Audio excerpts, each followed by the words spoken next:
That. There might not even be a stud in here.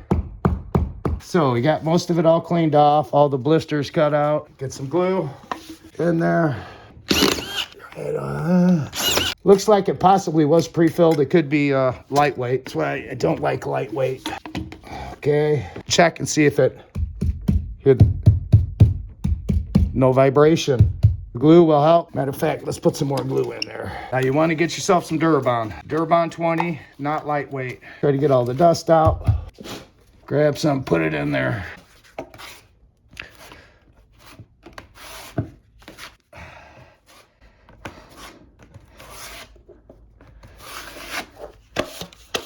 Clean up all your excess. Can you use this stuff to coat with? No, you cannot. This was always meant to be a pre-fill. Proper way, this is a pre-fill. Scratch it off. Since the paper tape failed, fiber fuse. I like this fiber fuse because it has the mesh in it. Do not use mesh tape. No good. Since the paper failed, this might hold up stronger. They say it's supposed to be stronger than paper tape. All-purpose tape and mud, not lightweight. One's good, two's better. This is tape and mud, not hot mud. Don't use hot mud.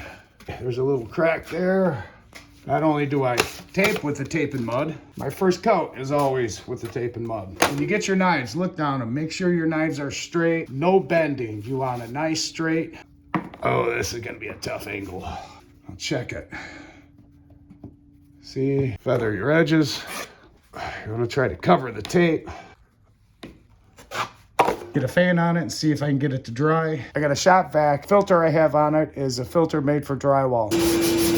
I don't have any +3. This is just all purpose. First, always check. Now it's hard to be perfect. You just want to get to where your eye doesn't catch it. Some for the top.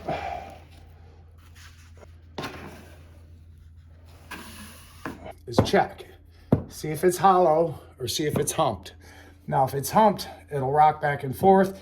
That means you have to fill over here and fill over here. I locked out and this is flat. And it did crack. But that happens when you put a fan on it. Now, you don't want to put too much mud. Okay, you go all the way up in your corner. Now, it's going to start to bubble. It bubbles sometimes when you go over shiny paint. Yeah. We want to make sure and get a light. Shine it down the wall, a quick skim coat. But what we're trying to do is we're trying to get it to look like glass. But I'm just gonna sand it with a piece of 120 sandpaper, taping mud. So taping mud is a little harder. So you might have to grind on it a little bit.